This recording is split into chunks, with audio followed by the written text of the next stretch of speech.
Bak varsa kadın. Çekmeden boş şey ya. Sen çerçeve oturuyor da.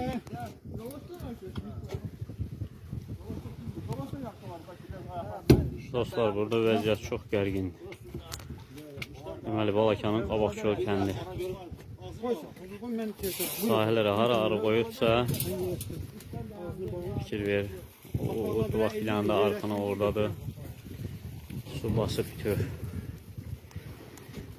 Bir adamın 300 yaşıq, 400 yaşıq. Arasını batdı, getdi, məhv oldu.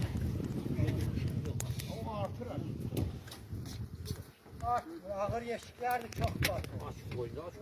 Sırada şu an.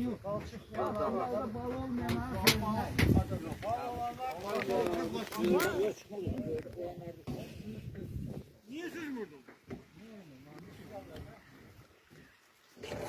Yani orada var, bak arkana.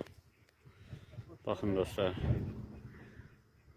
Yani orada da su girip orada yani bu kadar değil.